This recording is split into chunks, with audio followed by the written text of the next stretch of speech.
Ce soir, je te propose de retourner à Londres. Nous avions laissé notre héros, Phileas Fogg, au Reform Club où il a fait le pari improbable de faire le tour du monde en 80 jours.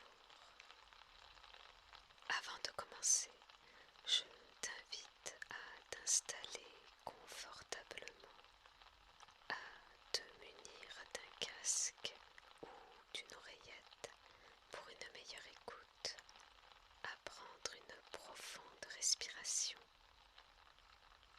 Notre voyage reprend maintenant.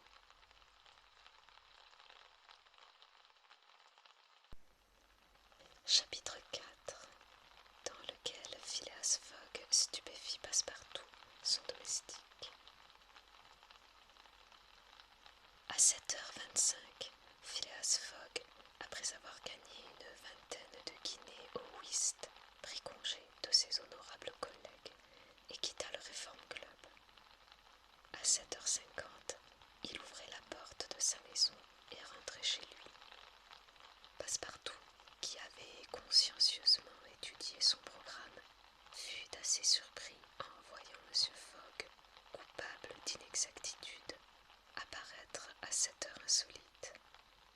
Suivant la notice, le locataire de Savile Row ne devait rentrer qu'à minuit précis.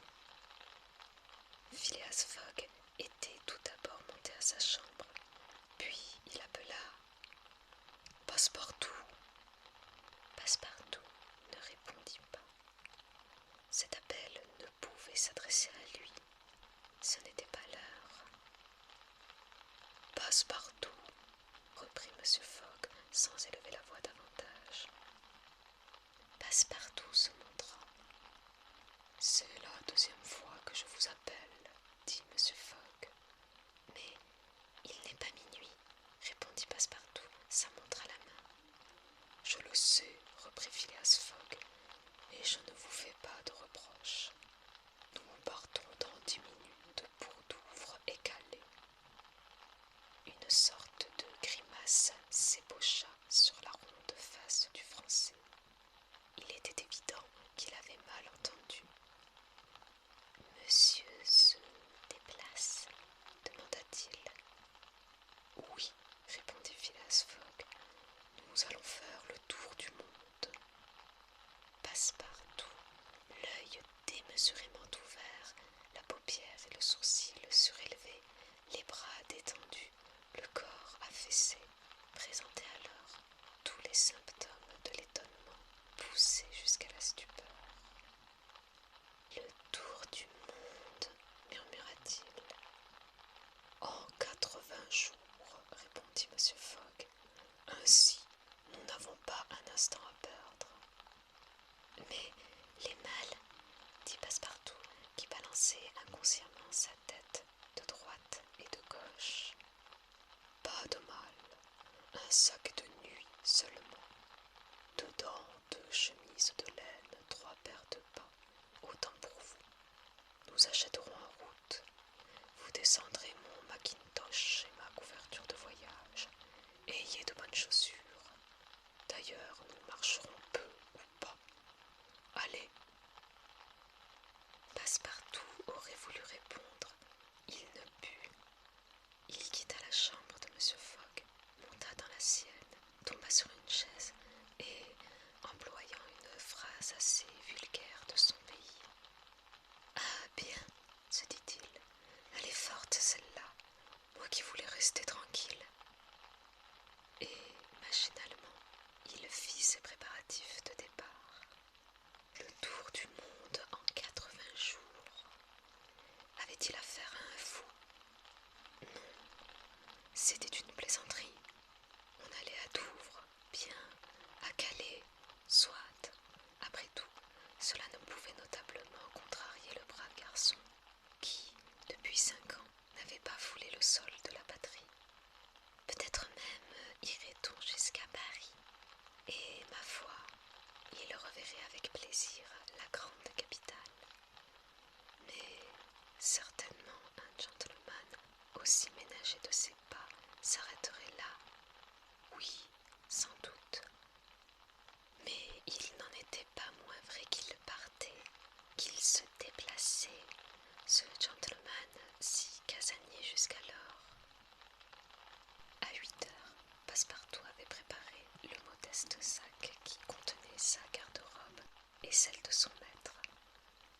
Puis, l'esprit encore troublé, il quitta sa chambre dont il ferma soigneusement la porte et il rejoignit M. Fogg.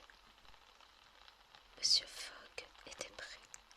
Il portait sous son bras le Bradgeway Continental Railway Steam Transit and General Gate, qui devait lui fournir toutes les indications nécessaires à son voyage. Il prit le sac des mains de Passepartout, l'ouvrit et y glissa une forte liasse de ces belles banknotes qui ont cours dans tous les pays. « Vous n'avez rien oublié ?» demanda-t-il. « Rien, monsieur. »« Mon Macintosh et ma couverture. »« Les voici. »« Bien, prenez ce sac. » Monsieur Fogg remit le sac à Passepartout. « Et ayez-en soin, » ajouta-t-il. « Il y a 20 000 livres dedans, 50 000 francs. » Le sac faillit s'échapper des mains de Passepartout, comme si les 20 000 livres eussent été en or et pesé considérablement. Le maître et le domestique descendirent alors, et la porte de la rue fut fermée à double tour. Une station de voitures se trouvait à l'extrémité de Savile Row. Phileas Fogg et son domestique montèrent dans un cab qui se dirigea rapidement vers la gare de Charing Cross, à laquelle aboutit un des embranchements du South Eastern Railway. À 8h20, le cab s'arrêta devant la grille de la gare. Passepartout sauta à terre. Son maître le suivit et paya le cocher. En ce moment, une pauvre mendiante, tenant un enfant à la main, pieds nus dans la boue, coiffée d'un chapeau dépenaillé, auquel pendait une plume lamentable, un châle en loques sur ses haillons, s'approcha de M. Fogg et lui demanda l'aumône. M. Fogg tira de sa poche les 20 guinées qu'il venait de gagner au whist, et, les présentant à la mendiante, « Tenez, ma brave femme, dit-il, je suis content de vous avoir rencontré. » Puis il passa. Passepartout eut comme une sensation d'humidité autour de la prunelle. Son maître avait fait un pas dans son cœur. Monsieur Fogg et lui entrèrent aussitôt dans la grande salle de la gare.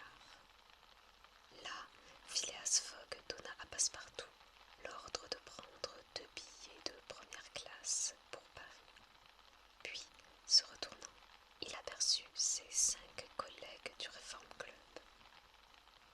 « Messieurs, je pars, dit-il, et les divers visas apposés sur mon passeport que j'emporte à cet effet vous permettront au retour de contrôler mon itinéraire. »« Oh, monsieur Fogg, répondit poliment Gauthier Ralph, c'est inutile.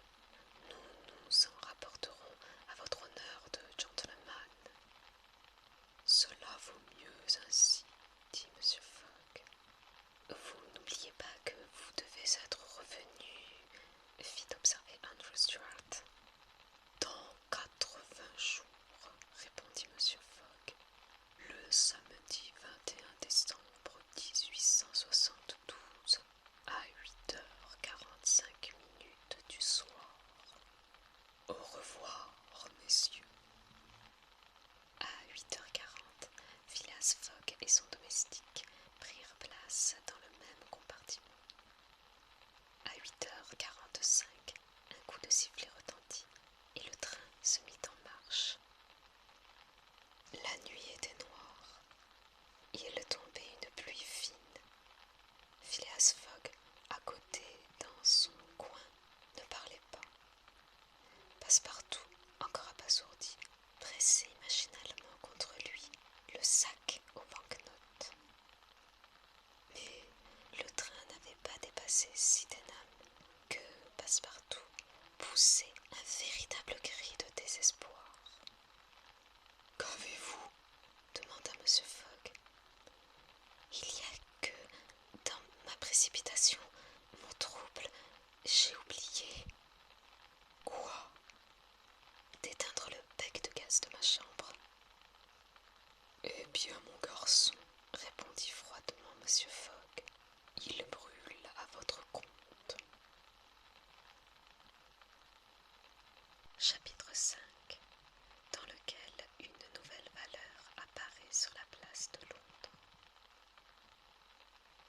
Phileas Fogg, en quittant Londres, ne se doutait guère sans doute du grand retentissement qu'allait provoquer son départ.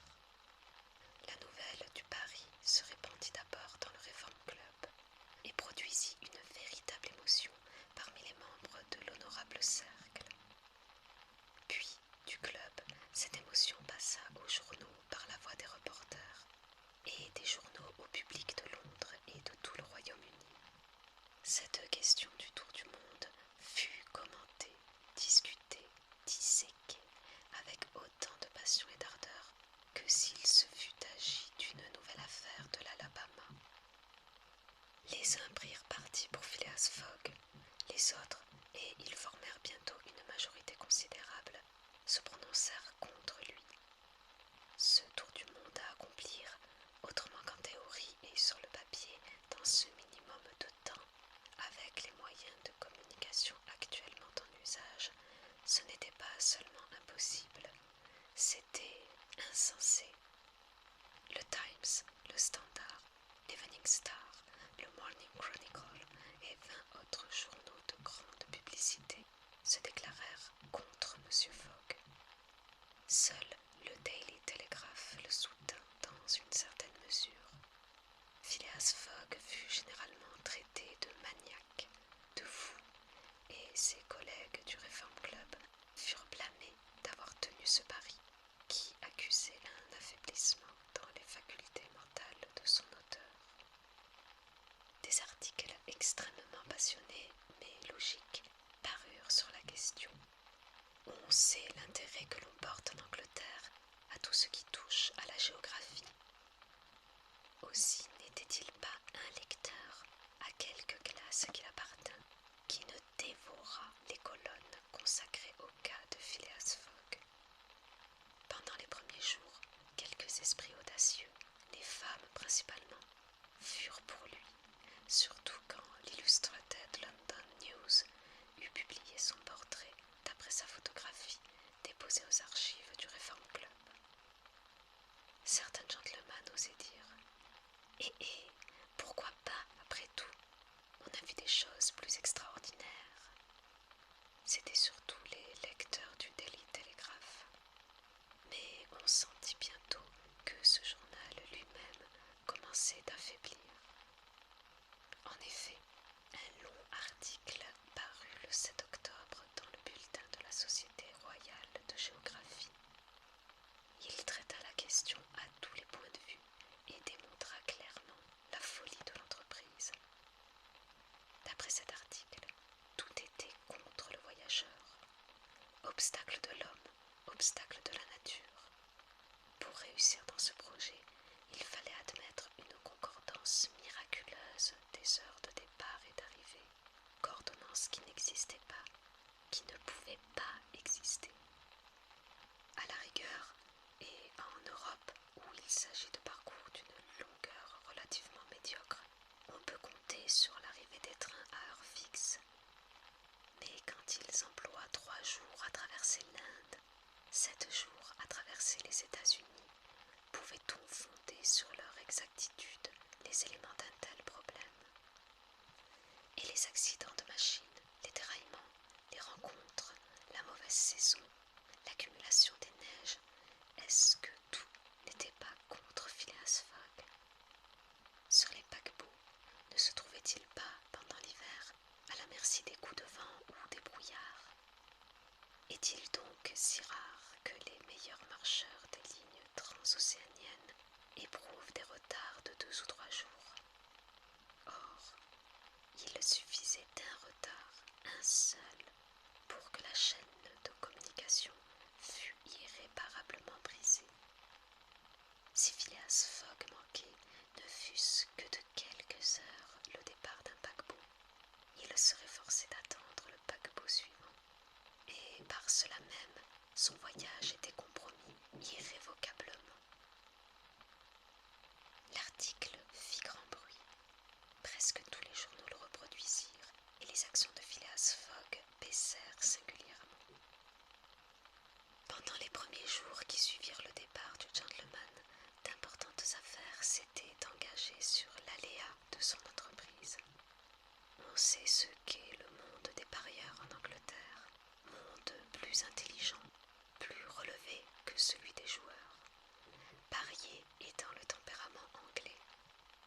Aussi, non seulement les divers membres du Reform Club établirent-ils des paris considérables pour ou contre Phileas Fogg, mais la masse du public entra dans le mouvement. Phileas Fogg fut inscrit comme un cheval de course à une sorte de studbook. On en fit aussi une valeur de bourse qui fut immédiatement cotée sur la place de Londres. On demandait, on offrait du Phileas Fogg ferme ou à prime, et il se fit des affaires énormes. Mais 5 jours après son départ, après l'article du bulletin de la Société de géographie, les offres commencèrent à affluer. Le Phileas Fogg baissa. On l'offrit par paquet. Pris d'abord à 5, puis à 10, on ne le prit plus qu'à 20, à 50, à 100.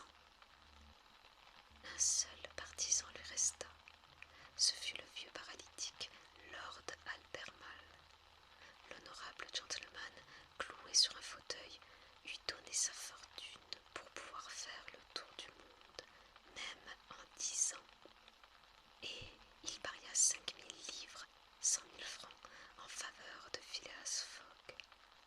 Et quand, en même temps que la sottise du projet, on lui en démontrait l'inutilité, il se contentait de répondre: « Si la chose est faisable, il est bon que ce soit un Anglais qui le premier l'ait faite. »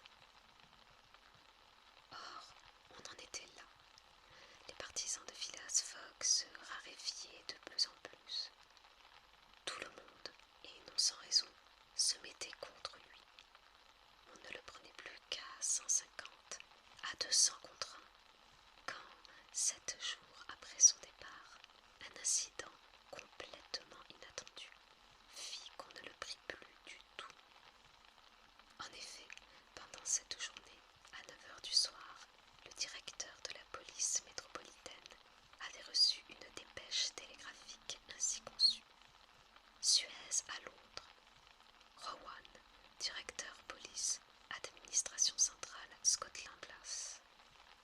Je fis le voleur de banque Phileas Fogg, envoyé sans retard un mandat d'arrestation à Bombay, Inde anglaise. Fix, détective. L'effet de cette dépêche fut immédiat.